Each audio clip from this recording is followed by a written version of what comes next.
Coming up on WUFT's First at 5, the latest on Tropical Storm Helene and its path to north central Florida. But you have time to be able to put this plan into place. Plus, the steps Governor Ron DeSantis is taking to help communities prepare. And we'll hear from business owners and residents in Marion County on how they're getting ready for potential hurricane weather. First at 5 starts now. First at 5.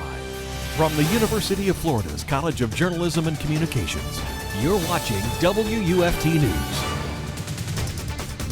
Hurricane and storm surge watches and warnings are in effect for most of Florida Gulf Coast as Tropical Storm Helene gets stronger in the Gulf. This is WUFT's First at 5. I'm Juan Chaoui. And I'm Roches. Helene was upgraded to a tropical storm right before noon today, and the UF weather team predicts the storm could be a major hurricane. Here's the very latest on the north central Florida preparations. Schools in Suwannee, Bradford, Dixie, and Citrus counties closed Thursday and Friday. Marion County schools are closed Thursday but haven't announced a decision for Friday. Alachua County leaders declared a local state of emergency to start preparing for the storm. Florida's price gouging hotline is now active to report any suspected price hikes on hurricane preparedness items, and Governor Ron DeSantis has extended the state of emergency to 61 of Florida's 67 counties. We're bringing you live team coverage spread across north central Florida with the latest on how residents and local businesses are preparing for potential storm impact. But first, let's take a live look outside over in Clearwater, where things are looking calm and sunny right now, but we can expect conditions to worsen over the next 2 days. UF forecaster Matthew Clark is tracking when we can expect to see storm impacts closer to home. The good news for us here is that we aren't going to start to see some tropical storm force winds until Thursday morning, so there is still time to prepare. Now, as we head into Wednesday night and into Thursday morning, you can already see some of those tropical storm force winds into our area, and the further west you go, the stronger those storm force winds are going to be. Thursday night is when we're expected to see the strongest gusts from Hurricane Helene. Very strong hurricane by the time it's going to make landfall. Right now, as a 5 p.m. update, it has winds at 50 miles per hour, still south in the southern Caribbean, makes its way into a Category 1 on Thursday morning, and by Thursday afternoon, it's already a strong Category 3. So it almost like jumps from a 1 to a 3. Very strong rapid intensification is likely. Right now, we have a hurricane watch pretty much all along Florida's Gulf Coast on the Big Bend area and through the Sun Coast, and a tropical storm watch in through central Florida for the most part. Now, bringing it back to our area right now, figuratively and literally the calm before the storm. Temperature right now, 90 degrees, feeling like 95. Pretty much one last nice day before we start to feel impacts. This morning, Governor Ron DeSantis held a press conference discussing latest preparations for Tropical Storm Helene. DeSantis says he has requested a pre-fall disaster declaration from the Federal Emergency Management Agency. DeSantis says it's important residents start preparing for the storm now, regardless of if they are in the predicted impact areas or not. Review your hurricane plan and make sure you are executing that plan. Make sure you have gas tanks filled, bottled water, and lots of non-perishable foods. Clear up any loose objects in your yard that could become a flying object in strong winds. Know your evacuation zone. DeSantis says you should also watch out for local evacuation orders coming at the county level. It's been 1 year since Hurricane Idalia badly damaged Suwannee County. And while they're still recovering, leaders I spoke to say they've turned their focus to preparing for the impacts of Tropical Storm Helene. Officials say state aid is already on the way. This aid includes light towers, message boards, food, bathroom and shower trailers, among other necessities. In August 2023, Idalia tore through the Big Bend region, causing devastating losses to Suwannee's poultry and agriculture industries. Suwannee Emergency Management Director Lieutenant Chris Voles tells us 2 things he wants people to know. Be patient with your first responders who are trying, and be patient with yourself. I would say that's number 1. Number 2, take care of yourself and your family. Our health is very important. Mental health is also equally important. Voles also wants people to be prepared for flying debris and fallen trees. He says it's important to find a safe place to be with your family. Just a few hours ago, Alachua County emergency management officials issued a state of emergency shortly after multiple sandbag sites opened up in anticipation of flood warnings. Our team coverage continues with WUFT's Bianca Smith live at the Wayside Park sandbag location. Bianca, the rush for safety is just starting. Alachua County is under a local state of emergency after commissioners met this morning. Since then, hurricane prep has gone into effect. If you guys take a look behind me, you guys are going to see cars coming all the way around here to one of the sandbag stations that they have. Oh, we were supposed to actually close the sandbag station over here at 5 p.m., but from the line that I can see, it doesn't seem that they're going to be stopping anytime soon.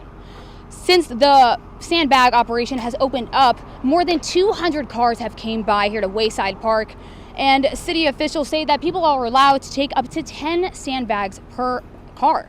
Sandbags are used to help protect homes from flooding, especially those in low-lying areas. The UF Weather Team says that Tropical Storm Helena will be a major flooding event. I was able to speak with the Alachua County Works Director, Ramon Gabriel, who says people should be paying more attention to this storm. Whether it's your garage or your front door, your back door, you might want to get some sandbags. It's completely up to the people. Governor Bett says that he thinks this station alone is going to give away 6,000 to 7,000 sandbags. And some of the sandbags, or some of the locations where the sandbags are a little different. Some of them you can fill up the sandbags yourself, while there are other stations that are prepackaged. And the locations that are all over the county span from Newberry to Hawthorne. If you want to learn more about what times they open, they close, where the locations are, you can head on over to WUFT.org for more information. Live in Gainesville, Bianca Smith, WUFT News. Neighbors in Marion County are also preparing for storm impacts. WUFT's Sarah Howard spoke with a Red Cross official who says being prepared is the most important thing. People here in Marion County are taking the storm seriously. Behind me, you can see residents filling and loading sandbags to keep their homes from flooding. These sandbags might seem basic, but resident Mike Alvarez says they can make a big difference in keeping the water out of your home. Keeping the water out, one priority. But the biggest concern? Just making sure he's safe. With Hurricane Helene just days away, county officials set up multiple locations like this one to ensure everyone has access to the resources they need. Public Information Officer Zach Moore says even if the storm does not hit, the county is prepared for some rainfall. If you live in an area that's prone to flooding, there could be any number of hazards in those floodwaters, so stay out of those, don't drive through them. The tropical storm is expected to strengthen into a hurricane early Wednesday. The storm could bring winds over 110 miles per hour, heavy rains, flooding, and storm surge. The American Red Cross plays a crucial role in recovery efforts.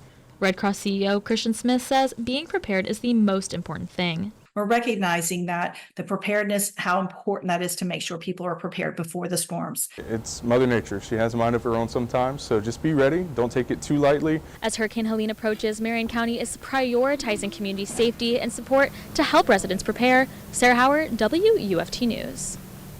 As Tropical Storm Helene approaches, preparation is crucial in Alachua County and the surrounding areas. WUFT Radaysha Robinson is live in the studio. Radaysha, you spoke to neighbors stocking their hurricane kits. Yes, I visited Ward's Supermarket, a well-known grocer in Gainesville. The shelves are full, but managers I spoke to say they continue to prepare for the uptick in shoppers. I'm told non-perishable items such as canned goods, nuts, crackers, granola bars, and items such as those tend to go first, in addition to water. While I was in the store, I found several people shopping just to make sure their household is ready for the storm.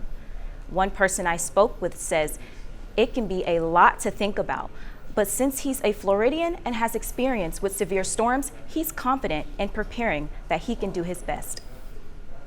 Yes, we take every hurricane serious. I've seen the damage of what they can do. In addition to non-perishable items, Florida emergency officials say store important documents in a waterproof container, have a flashlight, batteries, enough gas, and some cash on hand. Ward says it will open unless it gets severe. Live in the studio, Radaysha Robinson, WUFT News. For the latest information about Tropical Storm Helene and its potential impacts across north central Florida, you can visit our website, WUFT.org. Coming up on First at 5, though, GRU fight heading to a local courtroom. The emergency injunction filed to keep voters from selecting who's in control of the embattled utility company. We're back after the break. You're watching WUFT-TV News. Gainesville Regional Utilities filed an emergency motion Monday, asking the court to keep voters from selecting who's in control of the embattled utility company. This new motion asks the judge to take action as fast as Gainesville leaders hope to have the referendum on the ballot November 5th. If the courts grant this injunction, it will prevent the referendum from being on the ballot. If the referendum is passed, it will prevent the city of Gainesville from enforcing its results. Marion County Commissioners approved the final budget for the next fiscal year. Commissioners approved a budget over $1.4 billion. They also adopted a countywide mileage rate of 4.2 miles. This fund will go towards commissioner departments, including animal services, parks and recreation, and library systems. Funding will also support partner agencies for the Early Learning Coalition and the Heart of the Florida Health Center. All other non-countywide mileage rates will stay at their current levels. Let's take a live look over in Dixie County on our DOT cams, where things are looking calm and sunny right now, but a hurricane warning was just issued by the National Weather Service. Conditions are expected to worsen over the next 2 days. An update for residents impacted by Hurricane Debbie. Disaster centers across the state are temporarily closing at the end of business today to prepare for severe weather. The centers will reopen when weather conditions permit. Alachua County Animal Resources is urgently seeking short-term dog fosters to keep dogs safe and sound in homes. The foster commitment would be today and tomorrow through Tuesday of next week. You can complete a foster application at myacard.org, or you could fill one out when you arrive. Up now to you, Matthew. Starting to see an eye forming as Helene continues to intensify. This storm will have a major impact on our area starting tomorrow. I will have the details and more coming up next. You're watching WUFT-TV News.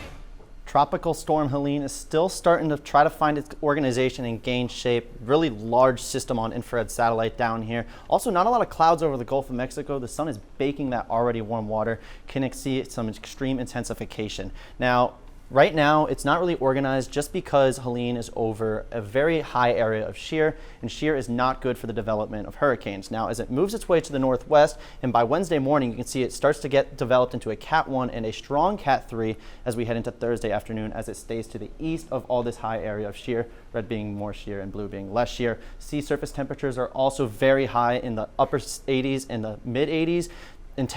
Rapid intensification is very likely as we head into our Thursday afternoon and Thursday evening before landfall. Now, this isn't going to be a large rainmaker quite like Debbie was, but we can see 3 inches of rain for most parts of Florida. And the further west you go, you have 5 inches in Cedar Key and 10 inches over in Apalachicola. It's a rather quickly moving storm as it heads into our area on Thursday night. Now, the wind gusts is what's going to be the main thing. We can start to see those wind gusts as we head into Thursday morning, seeing that tropical storm force winds on Thursday morning. And as we head into Thursday night is when we're going to start to see those really gusty winds. Now, I want to take a look at what we're looking at. 50-mile-per-hour gusts in Gainesville and Alachua, and the further west you go, you can start to see some more high gusts, 56 miles per hour over in Cross City and 63 miles per hour over in Cedar Key. So the further west, you're going to see a lot more gusty winds, even hurricane strength winds.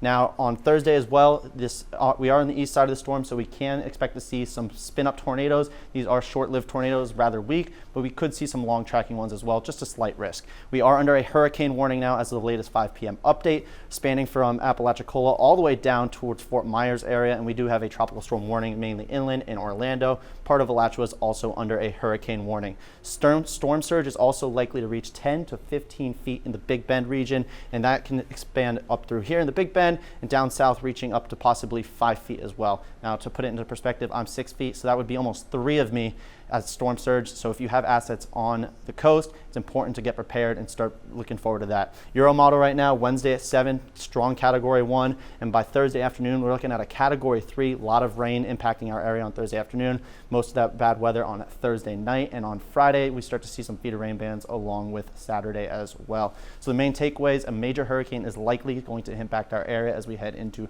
Thursday night and into Thursday afternoon. Impact's going to begin Wednesday, seeing some outer rain bands, and just to be prepared and not to be scared. So really start to be preparing for this hurricane. Campus Cam, our area right now, blue skies overhead, calm before the storm as we head into that hour by hour, going to drop off into the low 70s. Pretty nice Tuesday night for the most part. Thursday on our 7-day outlook, that's when we're going to start to see most of our impacts in our area, and as we head throughout the remaining of the week, a couple feeder bands and some afternoon thunderstorms next week. Coming up in sports, how teams in the area are preparing for Tropical Storm Helene. You're watching WUFT-TV News. Welcome to sports. I'm Scarlett Cooney. Tropical Storm Helene is impacting the sports world here in Florida from Little League to the Gators. The Bradford County Tornadoes have moved their Friday night football game to tomorrow due to potential storm impacts. WUFT's Jack Meyer is live in the studio with the preparations Gator teams are making ahead of the storm. With Tropical Storm Helene set to turn into a hurricane in the next 24 hours, UF's athletic programs have kept their eyes on the storm in recent days and are making preparations accordingly. The Florida Gators soccer team currently has a home match against the Tennessee Volunteers set for 7 p.m. on Thursday evening. It remains in question, however, if either team will take to the pitch with the incoming storm. Florida Soccer Senior Associate Athletics Director Mary Howard told WUFT that any pending schedule changes will be shared via FloridaGators.com. Meanwhile, the Gators football team is on a bye this week, but is still set to practice on Wednesday and Thursday. UF Football Associate Director Matthew Hutchinson confirmed to us that this schedule is subject to change as the team continues to monitor the weather. Finally, Florida volleyball is likely to remain unaffected by the storm as the Gators are set to hit the road tomorrow for their matchup out west against the Oklahoma Sooners on Thursday evening. Reporting live from the studio, Jack Meyer, WUFT Sports. Practice today, and head coach Todd Golden said the team is off to a good start after a productive summer camp. The Gators lost to Colorado in the first round of the NCAA tournament last season, but the team is focused on what's ahead. Golden said they're spending more time focusing on defense, what he called last season's Achilles heel. Senior guard Walter Clayton Jr. commented on how the team is looking to pick up where they left off. I think it was kind of like all the games we lost last year, kind of take a look at it. Obviously, it was the last game of the season, so we probably had a little bit of taste, but I wouldn't say we're still looking at it. We know we got to tighten up on defense, so that's what we're going to do. Florida was ranked number 18 in this year's Blue Ribbon College Basketball Yearbook preseason Top 25. With old and new weapons, the Gators are ready for year 3 under Todd Golden, just 41 days away. Switching to the diamond, the MLB wildcard race is heating up with only 6 games left in the regular season. The Yankees, Guardians, Dodgers, and Phillies are set to receive a first-round bye, but the race for the remaining 8 spots is coming down to the wire. In the American League, the 3 wild cards as of now are the Orioles, Tigers, and Royals. The Tigers just beat the Rays 2-1 in the first of a 3-game series, while the Royals begin a series with the Nationals later tonight. Finally, there are several high school volleyball matchups tonight, including Santa Fe versus Buchholz, Oak Hall versus Countryside Christian, and Newberry versus Trenton. So we have a lot of matchups to look forward to tonight. Yeah, and unfortunately, some of those matchups, we might see them get canceled due to the tropical storm that's incoming. Right, and with that, I plan on staying inside, watching some movies, if the power doesn't go out, hopefully. And it's just into the newsroom. Alachua County offices will be closing Wednesday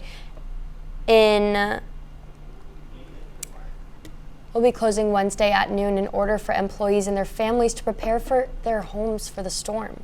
Offices will remain closed on Thursday. And UF officials say they will be making a decision about potential school closures tomorrow afternoon. Now, before we wrap up, let's take one final look at Tropical Storm Helene. Yeah, so as of 5 p.m., we do have a hurricane warning in our area spanning most of the Big Bend. Track didn't really change that much at 5 p.m. as well. Expected to become a strong Category 3 as it makes landfall. And just for the 7-day Thursday, keeping an eye on how strong the storm is going to be, whether it be a high-end Cat 3 or a low-end Cat 4. Going to see most of those impacts on our Thursday as we head into the remaining part of the week. See some of those feeder rain bands coming from the storm from the Gulf. But for the most part, just got to stay prepared and not be scared. Well, thanks, Matthew, and thank you for joining us. We're back here tomorrow for another edition of First at 5. Have a great night.